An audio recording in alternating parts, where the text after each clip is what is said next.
Hi hello నమస్తే ప్రేక్షకులందరికీ నమస్కారం అండి. ఈరోజు మనం చాలా మంది ఒక మాట మాట్లాడుతుంటారు. సో వాళ్ళకు సంబంధించిన ఈ వీడియో అన్నమాట. అదేంటంటే వాస్తు గీస్తూ ఏమీ లేదు, మీరు ఇల్లు ఎలాగైనా కట్టుకోండి ఏమీ కాదు అని చాలా మంది మాట్లాడుతూ ఉంటారు. నేను ఒక మాట చెప్తాను, గుర్తుపెట్టుకోండి. మన ఏపీ, తెలంగాణ గాని, దేశంలో గాని ఎవరైతే original system of Vastu, grammar of construction, స్థాపత్య వేదంలోని రహస్యాలు, ఆగమ శాస్త్రంలోనివి కానీ, అష్టాదశ మహర్షులు చెప్పిన కొన్ని సిద్ధాంతాలను గాని పాటించకుండా సొంత కవిత్వాలు, ఎవరో ఒక వాస్తాయన సొంత పరిశోధనలు చేశారని చెప్పి మొత్తం పుస్తకాలు ప్రచురించి సమాజంలో మొత్తం దాన్ని స్ప్రెడ్ చేసేసి ఒక రాంగ్ సిస్టమ్ ఆఫ్ వాస్తుని ఇంప్లిమెంట్ చేశారు.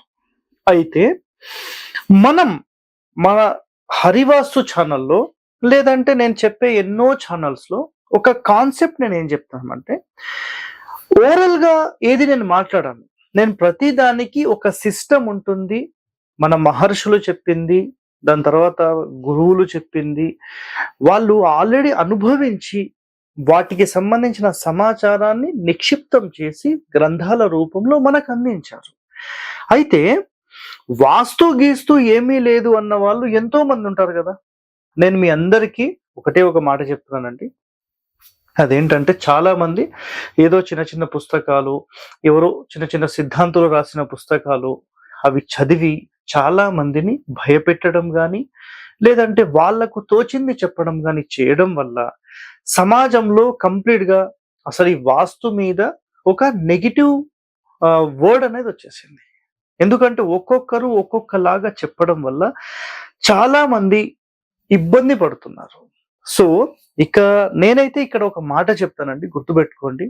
మేము వాస్తు పాటించము అన్న వాళ్ళు ఎంతో మంది ఉంటారు కదా.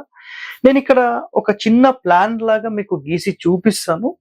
మీరు నిజంగా వాస్తు పాటించడం లేదు అంటే మీరు ఇలా ఏమైనా చేశారా ఒకసారి చూడండి. ఎందుకంటే వాస్తు అనేది ఒక systematic way of building construction and ఇల్లు ఎలా కట్టాలి, ఏ స్థానంలో కట్టాలి, సో ఏ విధంగా కట్టడం వల్ల ఆ ఇంటి గృహ యజమానులు లేదంటే గృహం సంబంధించిన దంపతులు, ఆ ఫ్యామిలీ మెంబర్స్ సంతోషంగా ఉంటారు, ఎలాంటి ఇబ్బందులు లేకుండా ఉంటారు అనేది ఒక సిస్టమ్ చెప్పబడింది.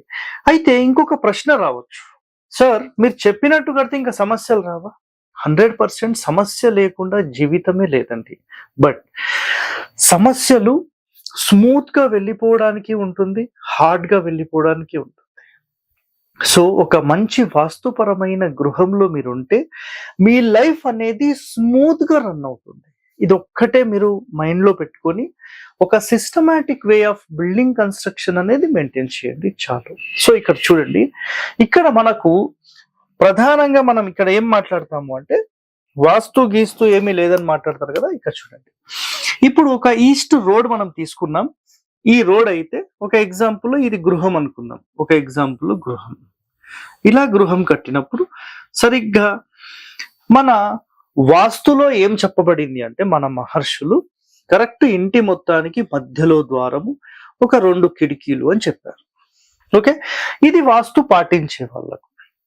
ఎవరైతే లోకల్ పుస్తకాలు, చిన్న చిన్న సిద్ధాంతులు రాసిన పుస్తకాలు ఉంటాయి కదా. సో చిన్న చిన్న సిద్ధాంతాలు అనుకోండి, చిన్న చిన్న సిద్ధాంతులు రాసిన పుస్తకాలు, సొంతంగా మేము వాస్తు పరిశోధన చేశాము అన్న వాళ్ళు ఎంతో మంది ఉంటారు కదా. అలాంటి వాళ్ళు రాసిన పుస్తకాలు చదివి ఏం చేశారంటే కంప్లీట్ ఈశాన్యంలోకి డోర్లు మార్చేశారు. ఓకే, మేము వాస్తు పాటించము అన్న వాళ్ళు ఈ తూర్పు ఫేసింగ్ రోడ్ ఉంటుంది కదా, వీళ్ళు ఏం చేయండి అంటే ముఖం, అంటే ఇది ముఖం కదా, డోర్ ఇక్కడ పెట్టకుండా ఇక్కడ పెట్టుకోండి. అప్పుడు నేను నమ్ముతాను మీరు ఎస్ నిజంగా వాస్తు పాటించడం లేదు. ఇదంతా గోడ కట్టేసేయండి, ఫ్రంట్ అంతా కట్టేసేసి ఈ బ్యాక్ సైడ్ లో డోర్ పెట్టుకోండి. కిచెన్ ఏం చేయండి, ఇక్కడ పెట్టుకోండి, ఈశాన్యంలో తూర్పు ఫేసింగ్ లో కిచెన్ పెట్టేసుకోండి. చూద్దామండి ఏమవుతుందో. వాస్తు పాటించడం లేదు అన్నప్పుడు ఇప్పుడు ఎంట్రన్స్ ఇక్కడ గేట్ పెట్టి ఇలా తిరిగి ఇలా వెళ్ళండి. ఇక్కడ మొత్తం దక్షిణంలో ఇక్కడ వాటర్ సంపు, సెప్టిక్ ట్యాంక్ ఇవన్నీ పెట్టేసుకోండి. చూద్దాం అసలు ఏమవుతుందనేది మాకు కూడా తెలియాలి కదా. వాస్తు గురించి నమ్ము మీరు నమ్మడం కోసం నేను ఇవన్నీ చెప్పడం లేదండి. అయితే మన మహర్షులు కొన్ని సిద్ధాంతాలను రాశారు. దేనికోసం? ప్రజలందరూ బాగుండాలి, వాళ్ళు ఆరోగ్యవంతులుగా ఉండాలి, ఎలాంటి సమస్యలు రాకుండా ఉండాలి, చాలా స్మూత్ లైఫ్ కోసం, ప్రశాంతంగా ఉండడం కోసం చాలా కండిషన్స్ చెప్పారు. అది మీరు దయచేసి అర్థం చేసుకోండి. ఓకే. సో అయితే వ్యతిరేకంగా మీరు అర్థం చేసుకోకండి, అది అక్కడ పాయింట్ అన్నమాట. సో ఇక్కడ చూడండి, ఇది ఇప్పుడు బ్యాక్ డోర్ గురించి మాట్లాడాను, టాయిలెట్స్ మాట్లాడుతున్నాను. ఒక ఎగ్జాంపుల్లో మీరు డోర్ ఇక్కడ పెట్టారనుకోండి, కరెక్ట్ ఈ బ్రహ్మస్థానంలో దీని ఆపోజిట్ లోనే డోర్ పెట్టి ఇట్లా కమోడ్ పెట్టి చూడండి. మీరు నిజంగా వాస్తు పాటిస్తే యాక్చువల్లీ ఇట్లా పెట్టకూడదు అని ఉంది. సో మీరు వాస్తు పాటించట్లేదు కదా. సో మెయిన్ డోర్ ఆపోజిట్ లోనే మీరు డోర్ పెట్టి దాని ఆపోజిట్ లో టాయిలెట్ పెట్టారు. అంటే మెయిన్ డోర్ నుంచి డైరెక్ట్ టాయిలెట్ కనబడాలి. చూద్దాం మీరు పెడతారో లేదో. మరి మెయిన్ డోర్ ఆపోజిట్ పిల్లర్ అని రాశారు.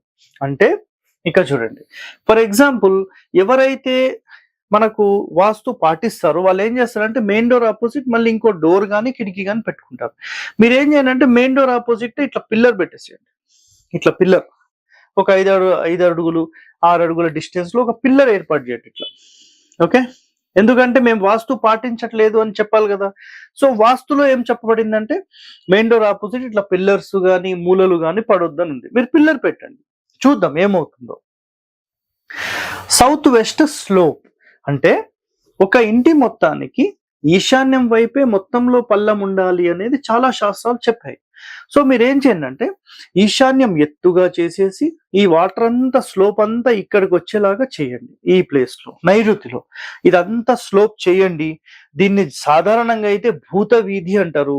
కంప్లీట్ అనారోగ్యాలకు, ఆస్తిపాస్తులు మొత్తం నాశనం అవ్వడానికి, మొత్తం రిలేషన్స్ డ్యామేజ్ కావడానికి, సో ఇది ఎంతో ప్రాబ్లమాటిక్ చేస్తుందని చెప్పారు. ఎవరైతే మేము వాస్తు గీస్తూ లేదు అని మాట్లాడారో మీరు ఏం చేయండి అంటే ఈ ఏరియాలో కంప్లీట్ స్లోప్ తీసుకొని రండి. ఓకే, చూద్దాం ఏమవుతుందో. Next main door opposite septic tank అన్నాను. అంటే ఇప్పుడు మెయిన్ డోర్ మీరు ఇక్కడో పెట్టారనుకోండి, దీని ఆపోజిట్ ఇట్లా సెప్టిక్ ట్యాంక్ పెట్టండి ఈ ఏరియాలో. లేదు సార్ మేము ఇక్కడ మెయిన్ డోర్ పెట్టాం, సరే దీని ఆపోజిట్ లో పెట్టండి, పెట్టి పైన కవర్ చేయండి, ప్రాబ్లం లేదు. సో అట్లా పెట్టండి, చూద్దాం ఏమవుతుందో. లేదు ఇంకోటి, ఈ మెయిన్ డోర్ కి మెయిన్ గేట్ కి రెండింటి మధ్యలో ఇటు పెద్ద వాటర్ ట్యాంక్ కానీ వాటర్ సంపు కానీ పెట్టండి, చూద్దాం ఏమవుతుందో. Next south east main door, south west main door, north west main door అన్నాను. అంటే మీరు ఆగ్నేయంలో, తూర్పు ఆగ్నేయంలో ద్వారం పెట్టి చూద్దాం. ఈ మూలకు పెట్టండి, ఈ మూలకు పెట్టండి, ఈ మూలకు పెట్టండి, ఈ మూలకు పెట్టండి, ఇట్లా డోర్లు పెట్టి చూడండి. అంటే వాస్తు పాటించే వాళ్ళేమో ఇటువైపు పెడుతున్నారు, అంటే ఈ తూర్పు సెంటర్ నుంచి ఈశాన్యం వైపు పెడుతున్నారు. ఎవరైతే మేము పాటించము అన్నారో వాళ్ళు కిచెన్ ఈశాన్యంలో పెట్టి ఆగ్నేయంలో వచ్చేసేసి ఏం చేయండి, డోర్ పెట్టండి. లేదంటే దక్షిణ నైరుతిలో పెట్టండి, పడమర పూర్తి నైరుతిలో పెట్టండి, ఉత్తర వాయువ్యంలో పెట్టండి. పెడితే చూద్దాం ఏమవుతుందో. Okay. Next main door opposite stove అన్నాం. సో ఇక్కడ సాధారణంగా మనం మెయిన్ డోర్స్ ఏవైతే తూర్పు నుంచి ఈశాన్యం వైపు పెడుతుంటామో, ఇక చూడండి ఈ విధంగా మనం ఒక డోర్ పెట్టేసాం. ఈ డోర్ పెట్టిన తర్వాత సేమ్ కిచెన్ ఇట్లాగే పెట్టి ఇట్లానే ఒక స్టవ్ పెట్టేసేసి వంట చేయండి. ఇట్లా వచ్చి లోపలికి వెళ్తారు. Systematic way of building construction and మహర్షులు చెప్పిన దాంట్లో ఏంటంటే మెయిన్ డోర్ ఆపోజిట్ స్టవ్ ఉండొద్దు అని క్లియర్ గా చెప్పేశారు. ఓకేనా. సో మెయిన్ డోర్ ఆపోజిట్ లో మంట కనపడొద్దు, ఇది కండిషన్. సో మీరు మీ ఇంటిలో వాస్తు గీస్తూ లేదు అని చెప్పిన మీ ఇంటి లోపల మీరు మెయిన్ డోర్ ఆపోజిట్ స్టవ్ పెట్టండి. అంటే డైరెక్ట్ స్టవ్ వంట కనిపించేలాగా పెట్టండి. ఇట్లా అపోజిట్, ఎక్కడో ఈ మూలకో చెప్పట్లేదండి, మెయిన్ డోర్ ఆపోజిటే ఉండాలి. ఓకే. నెక్స్ట్ సౌత్ వెస్ట్ లో టాయిలెట్స్ అన్నాం. పూర్తి నైరుతికి టాయిలెట్స్ అండ్ దాని కిందనే సెప్టిక్ ట్యాంక్. ఈ ఏరియాలో ఇంటికి సంబంధించిన నైరుతి మూలలో, కుదిరితే స్థలంలో కూడా నైరుతి మూలలో సెప్టిక్ ట్యాంక్ పెట్టి చూడండి ఏమవుతుందో చూద్దాం. అదే విధంగా సౌత్ వెస్ట్ లో టాయిలెట్ అన్నాం, పూర్తి ఆగ్నేయంలో పెట్టి చూడండి, పూర్తి ఈశాన్యంలో పెట్టి చూడండి, పూర్తి వాయువ్యంలో సెప్టిక్ ట్యాంక్స్ ఆర్ టాయిలెట్స్ పెట్టి చూడండి. వాస్తు పాటించే వాళ్ళేమో ఈ మూలలకు పెట్టరు. మీరు పాటించట్లేదు అని ఎవరైతే మాట్లాడతారో వాళ్ళు పెట్టి చూపియండి. ఓకే. నెక్స్ట్, గేట్ ఆపోజిట్ గుంట ఆల్రెడీ చెప్పేశాను. Septic tank, water and south. ఇక్కడ చూడండి, వాటర్ ట్యాంక్ కానీ అండ్ సెప్టిక్ ట్యాంక్ కానీ ఈ నైరుతిలో, పడమర నైరుతిలో, దక్షిణంలో సెప్టిక్ ట్యాంక్స్ పెట్టి చూపించండి అనేది ఇక్కడ ఒక పాయింట్. అయితే నేను ఒకటే చెప్తానండి, చాలా మంది ఒక్కొక్కరు ఒక్కొక్క విధానము, ఒకరు వచ్చి పగలగొట్టమంటారు, ఒకరు వచ్చేసేసి దాన్ని తీసేయమంటారు, ఒకరేమో గోడ తీయమంటారు, ఇంకోరు డోర్ తీయమంటారు. అంటే ఎంతో మంది ఎన్నో రకాలుగా చెప్పడం వల్ల ప్రజలందరిలో కన్ఫ్యూజ్ అయిపోయింది. అసలు ఏం వాస్తాయని అమ్మ ఒక్కొక్కడు చెప్పి తలకాయ తింటున్నాడు.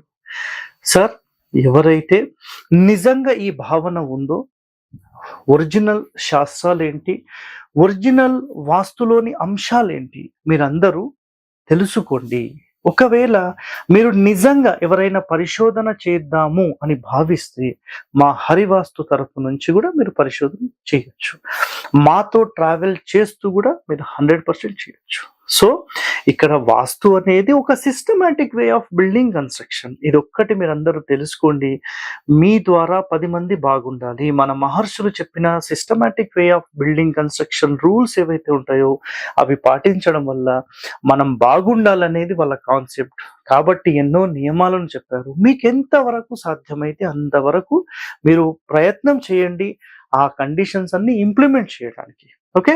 సో ఇలాంటి మరిన్ని రహస్యాలు మీరు తెలుసుకోవాలంటే మా ఛానల్ సబ్స్క్రైబ్ చేయండి. ధన్యవాదాలండి. Thank you.